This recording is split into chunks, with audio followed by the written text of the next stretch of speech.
est source de décès dans le monde. Le virus de l'immunodéficience humaine, en abrégé VIH, est une infection qui attaque le système immunitaire de l'organisme, en particulier les globules blancs, appelés cellules CD4+. Au Gabon, ils sont environ 49 000 personnes atteintes de cette maladie chronique, dont Jean-Baptiste Bakokou, icône de la lutte contre le VIH-Sida, qui nous raconte son histoire. Quand j'ai découvert que j'étais séropositif, c'était à l'hôpital général. Et puis, le médecin est venu me le dire, pour dire, bon, mais Jean-Baptiste, vous êtes séropositif. Et le médecin qui est venu après, le médecin gabonais, c'était une femme israélienne. Jean-Baptiste, prenez courage, regardez Dieu, parce que rien n'est impossible à Dieu. Bon, mais dans ma vie, je suis un émotif froid. Maintenant, au sortir de là, c'est vrai que c'était l'hécatombe dans la famille, les enfants, les parents. La maladie était inconnue, il n'y avait pas encore de prise en charge effective au Gabon. Donc, au bout du fil, il fallait attendre la mort. Si ce dernier a accepté de s'exprimer à visage découvert, ce n'est hélas pas le cas de tous, car ils font encore face à la stigmatisation qui participe à leur descente aux enfers. En 2002, il fallait maintenant sensibiliser. Il y avait déjà les médicaments. Il fallait maintenant sensibiliser, mais la stigmatisation était forte. La honte, les gens avaient peur de se dévoiler.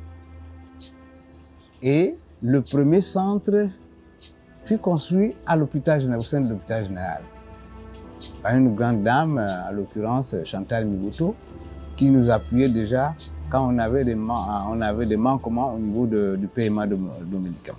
Donc, ce centre construit, les malades venaient à compte-gouttes. Ils avaient peur de se dévoiler.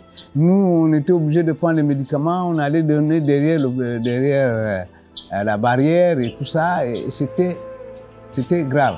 Au programme national de lutte contre les infections sexuellement transmissibles, la prise en charge des personnes atteintes de cette maladie est effective.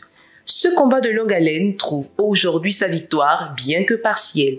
Il faut dire que pour ce qui est des traitements, on a vraiment beaucoup avancé. On a adopté le traitement, la gratuité du traitement au Gabon depuis 2001.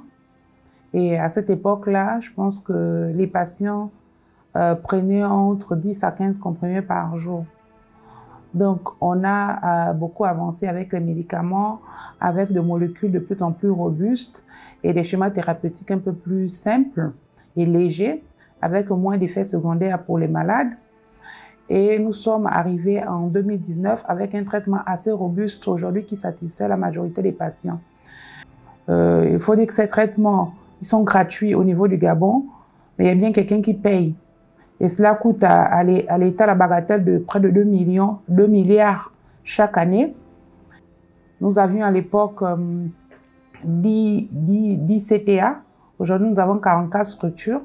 En dehors des CTA, nous avons aussi des services de médecine, des centres hospitaliers et même des centres de santé qui prennent en charge les malades. Au vu des faits, plusieurs efforts ont été consentis par les autorités compétentes pour faciliter les conditions de vie des personnes vivant avec le VIH. Cependant, le budget de fonctionnement alloué à cette instance spécialisée ne serait pas toujours à la hauteur des attentes.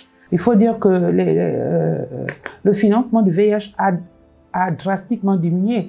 Ce financement correspond pratiquement au montant alloué à l'achat des médicaments. Ça veut dire qu'en dehors de l'achat des médicaments, le PLIS n'a pas de budget pour fonctionner, pour faire des sensibilisations, des dépistages, etc.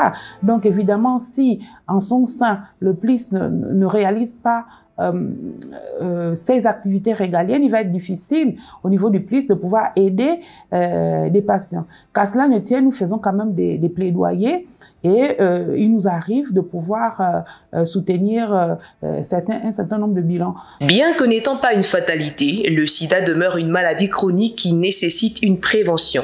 D'où l'importance de se faire dépister régulièrement, connaître son statut sérologique afin de sauver les meubles.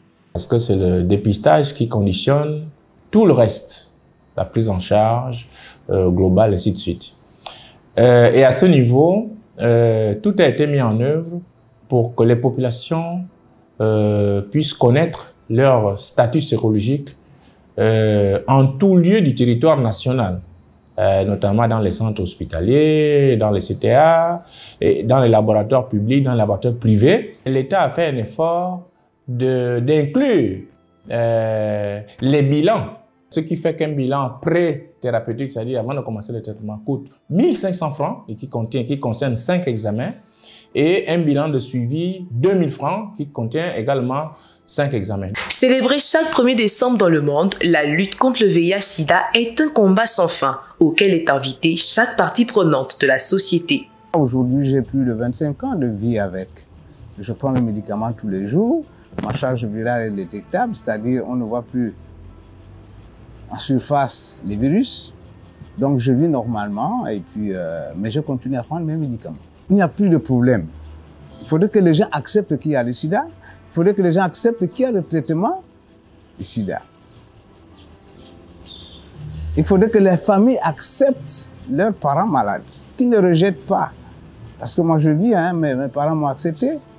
L'administration dans laquelle je travaillais ne m'a pas rejeté. Je travaillais, j'ai été enseignant. D'abord, après conseiller du ministre. Après conseiller du ministre, j'ai été maire 2 fois dans ma commune. J'ai été élu. Je vis, je continue à avoir mes enfants. J'ai fait mes enfants. J'ai 6 filles et un garçon. Dans ma vision, je disais, il faudrait que je voie mes enfants évoluer. Je ne veux pas mourir à cause de ça. Donc j'ai vu mes enfants aller à l'école. Ils ont fait, les 3/4 ont eu le bac. Aujourd'hui, j'ai des petits-fils, peut-être dans l'ordre de 15 petits-fils. Et puis, moi, je suis Mbaouin, je suis Bantou, je suis Gabonais. Nous, on a l'usage de la dot. Je ne veux pas voir que d'autres personnes, de l'autre côté de la vitre, quelqu'un qui ne s'est pas occupé de mes enfants, venir prendre la dot de mes enfants. C'est pas possible. Donc, j'ai tenu la vie avec 2 mains à cause de ça. La honte n'est pas de Dieu, c'est le diable.